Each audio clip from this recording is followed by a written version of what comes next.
So hey guys, this is mister Thermonic and you watching Thermonic review. So guys, Panchayat season 3 का announcement हो चुका है और लोग इसलिए काफी ज्यादा एक्साइटेड हैं। गाइस, पंचायत एक ऐसी सीरीज थी जिसे लोगों ने काफी ज्यादा पसंद किया। कारण ये था कि जिस तरीके से उसमें गांव को प्रेजेंट किया है वो काफी ज्यादा रियलिस्टिक फील करता है। उसकी हर एक कैरेक्टर ने काफी अच्छे से अपनी परफॉर्मेंस दी है, जिसके कारण लोग उससे कनेक्ट हो जाते हैं। यहाँ तक कि इसकी स्टोरी लाइन भी माइंड ब्लोइंग है। अब क्योंकि इसका सीजन 3 आने वाला है, इसलिए मैंने एक वीडियो बनाई है इसकी रिकैप के लिए, जिसका लिंक तुमको आई बटन में शो हो रहा होगा या फिर डिस्क्रिप्शन में। सीजन 3 देखने से पहले तुम उसे जरूर देख लेना, तुम्हें इसकी पूरी कहानी समझ में आ जाएगी। भाई हम बात करें इस वीडियो की, तो इस वीडियो में तुम्हें पंचायत से रिलेटेड कुछ इंपॉर्टेंट और काफी ज्यादा इंटरेस्टिंग फैक्ट्स बताने वाला हूं, जो कि तुम्हें जरूर जानने चाहिए, जो कि काफी ज्यादा इंटरेस्टिंग है। फैक्ट नंबर 1, गाइस, ये मीम तुम्हें याद है? वही रोडीज का स्नूप वाला, जो टीवीएफ ने रोडीज का स्नूप बनाया था। दरअसल ये काफी अच्छे एक्टर्स है, यहाँ तक कि इन्होंने टीवीएफ के कई सारे शोज को डायरेक्ट भी किया है। यहाँ तक कि इन्होंने पंचायत वेब सीरीज में भी काफी अच्छा काम किया है, और तो और इन्होंने कैमियो रोल भी किया था पंचायत के एक सीन में, जहां पर याद है तुम्हें, जहां पर ट्यूबलाइट लगाया जा रहा था पंचायत में शादी के समय, जहां पर वो जो इलेक्ट्रिशियन होता है वो कहता है ना, सचिव जी वो भगभुक वाला ट्यूबलाइट लगा दूं क्या। दरअसल इन्होंने ही उस रोल को प्ले किया है। जो रियल इलेक्ट्रिशियन था वह ठीक से इसे परफॉर्म नहीं कर पा रहा था, जिसके कारण इन्होंने इस रोल को प्ले किया। नेक्स्ट फैक्ट, गाइस, चंदन राय सहायक जी, यानी कि जो सचिव जी के सहायक है, तुमने देखा होगा, जो कि शुद्ध हिंदी बोलते हैं। पहले इन्हें एक छोटा सा रोल दिया गया था, इन्हें पहले छोटे से रोल कंसीडर किया गया था, लेकिन जो रघुवीर रॉय यानी कि जो हमारे प्रधान जी हैं, उन्होंने डायरेक्टर को इंसिस्ट किया, क्योंकि वह इनके साथ पहले से काम कर चुके थे। उन्होंने डायरेक्टर को कहा कि क्यों ना आप इसका फिर से ऑडिशन लिया जाए, और जब उनका फिर से ऑडिशन लिया गया और उन्हें इस रोल में सेलेक्ट कर लिया गया। यानी कि पहले इन्हें जो साइड कैरेक्टर का रोल मिलने वाला था, फिर इसके बाद उन्हें प्राइमरी कैरेक्टर के तौर पर चूज कर लिया गया। नेक्स्ट फैक्ट निकल कर आ रही है पंचायत सीरीज की लोकेशन से रिलेटेड। गाइस, जैसे कि सीरीज में तुमने देखा होगा कि इसमें बताया गया है कि जो जगह है वो फुलेरा गांव वह उत्तर प्रदेश में है, लेकिन जहां पर इस सीरीज को शूट किया गया है वह जगह है मध्य प्रदेश का महोबा गांव, सॉरी महोड़िया गांव में। गाइस, यहाँ पे जो पंचायत ऑफिस दिखाया गया है वह असल में महोड़िया गांव का पंचायत ऑफिस है। यहाँ तक कि जो पंचायत में जो सरपंच जी का घर दिखाया गया है वह इस गांव के रियल सरपंच का घर है, और तो और उसके पास पानी की टंकी भी है। यानी कि पूरी पूरी लोकेशन मध्य प्रदेश के महोड़िया गांव की है। बताया जाता है कि मेकर्स को इस तरीके की लोकेशन ढूंढने में काफी ज्यादा डिफिकल्टी भी हुई। उन्होंने कई सारे गाँव को देखा, कई सारे गाँव को विजिट किया, पर उनकी कोई लोकेशन समझ नहीं आ रही थी, पसंद नहीं आ रही थी। इसके बाद जब उन्होंने 350 गांव के बाद इस गांव में पहुंचे, जब उन्हें इस गांव की लोकेशन पसंद आई। ये एक ऐसा गांव था जहां पर ठीक से रास्ते भी बने नहीं हुए थे, यानी मेकर्स को अपने क्रू ले जाने में काफी ज्यादा प्रॉब्लम हो रही थी, और यही कारण था कि इन्हें कई सारे रास्ते बनवाने पड़े ताकि इनके क्रू को कोई भी दिक्कत ना हो। और कहीं ना कहीं ये रीजन था कि ये गांव और ये पूरी की पूरा एनवायरनमेंट रियलिस्टिक फील करता है। सो गाइस, नेक्स्ट इंटरेस्टिंग और फनी फैक्ट निकल कर आ रहा है सीरीज के एक्टर्स यानी कैरेक्टर्स के जो कॉस्ट्यूम है उससे लेकर। दरअसल जो इसके कॉस्ट्यूम डिजाइनर थे, उन्होंने कैरेक्टर को रियलिस्टिक फील कराने के लिए, यानी रियलिस्टिक लुक देने के लिए वहां के लोकल से कपड़ों को खरीदा। पर पता नहीं इनके धोबी के साथ क्या दुश्मनी थी, या फिर वो कपड़ों की क्वालिटी कैसी थी।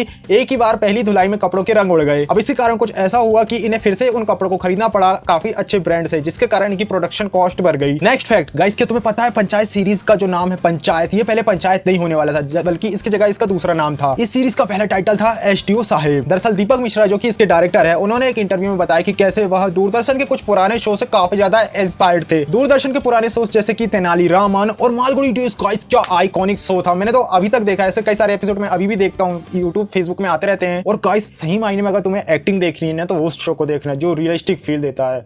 आइकॉनिक शो था गाइस वो, और तुम्हें देखनी चाहिए। अगर तुम देखना चाहो तो मैं कहूंगा कि उसके 1-2 एपिसोड को तुम देख लो, यकीन मानो तुम उसके हर एक एपिसोड को देखोगे। Anyway, back to the video. Guys, Deepak Mishra, जो कि इसके डायरेक्टर है, जैसे कि मैंने तुम्हें पहले भी बताया कि इन्होंने एक इंटरव्यू में बताया कि कैसे बात दूरदर्शन के पुराने शो से काफी ज्यादा इंस्पायर्ड थे और कुछ इसी तरीके का शो वो क्रिएट करना चाहते थे। इसलिए उन्होंने एक गांव के प्लॉट के हिसाब से स्टोरी बनाई थी एसडीओ ऑफिस, यानी कि ये जो स्टोरी थी वो सचिव के अराउंड होने वाली थी। यही कारण था कि इसका टाइटल एसडीओ साहिब रखा गया। लेकिन जैसे जैसे स्टोरी आगे बढ़ती गई, देखने को मिला कि कैसे स्टोरी पंचायत के अराउंड इवॉल्व हो गई है। तब इसके डायरेक्टर ने सोचा क्यों ना इसका नाम बदला जाए, और इसका नाम पंचायत रख दिया गया। Next fact, guys, Prahlad ji. Guys, Panchayat season 2 का जो लास्ट एपिसोड था, जिसने लोगों को काफी ज्यादा रुलाया, जहां पर हमने देखा प्रहलाद जी को, जो कि अब अकेले बचे हैं। इनसे रिलेटेड एक इंटरेस्टिंग फैक्ट निकल कर आ रही है कि कैसे प्रहलाद जी, जो कि इसके प्रोड्यूसर भी हैं, ये असल में फैजल मलिक है, जो कि प्रोड्यूसर हैं इस सीरीज के, जो कि पहले इसमें एक्टिंग करने वाले नहीं थे, लेकिन इसके जो राइटर और डायरेक्टर है, उन्होंने इनके गैंग्स ऑफ वासेपुर का कैमियो रोल से काफी ज्यादा इंप्रेसिव थे। उन्होंने फैजल मलिक को कन्विंस कर दिया कि इस रोल को आप ही प्ले करेंगे, और ये कहीं ना कहीं सही भी साबित हुआ, और उन्होंने इसे काफी अच्छे से डिलीवर किया और लोगों को दिखाया कि उनके अंदर किस तरीके का आर्ट है। भाई गाइस, एक और इंटरेस्टिंग फैक्ट ये है इस सीरीज से रिलेटेड कि जो इसके प्रधान है और उनकी प्रधान पत्नी जी, इन्होंने पहले भी काफी पहले काम कर चुके हैं ये साथ में। दरअसल 1982 के आसपास किसी शो में इन दोनों ने साथ में काम किया है, और ये इनका सेकंड टाइम है। यानी तुम समझ सकते हो कि कैसे ये लोग काफी मजे हुए और जमे जकड़े कलाकार हैं। इन्होंने काफी बड़ा टाइम अपना एक्टिंग में दिया है, और यही कारण है कि इनकी परफॉर्मेंस लोगों को पसंद आती है। सो गाइस, नेक्स्ट फैक्ट निकल कर आ रहा है सीरीज के एक इंटरेस्टिंग सीन से लेकर। अगर तुमने सीरीज को अच्छे से देखा है तो कहीं ना कहीं तुम्हें वो याद होगा, वो भूतिया पेड़, जहां पर गांव में अफवाह फैली थी कि कैसे वह एक भूतिया पेड़ है और वहां पर काफी ज्यादा भूतिया एक्टिविटी होती है। सो गाइस, फैक्ट ये है कि जो ये पेड़ है वह इस गांव में नहीं है। दरअसल ये पेड़ को क्रिएटर ने इसे काफी ज्यादा ढूंढा, उन्होंने कई सारी जगहों को विजिट किया, पर इस तरीके का पेड़ उन्हें कहीं नहीं मिला। जब इस सीरीज की आधी से ज्यादा शूटिंग हो गई थी, तब जाके उन्हें ये पेड़ मिला। कहने का मतलब ये कि जो शूटिंग का लास्ट शेड्यूल चल रहा था, उस समय ये पेड़ उन्हें मिला, और फिर 2 दिन इस पेड़ के अराउंड शूटिंग हुई। सो गाइस नेक्स्ट और लास्ट फैक्ट निकल कर आ रहा है हमारे सचिव जी से रिलेटेड। गाइस जितेंद्र कुमार यानी सचिव जी जो कि असल में एक इंजीनियर हैं। दरअसल सीरीज के कैरेक्टर की तरह भी ये रियल लाइफ में इंजीनियर है और जिस तरीके से सीरीज में दिखाया गया है इन्हें रियल लाइफ में भी किसी अच्छे प्राइवेट सेक्टर में हाई पेइंग जॉब नहीं मिली।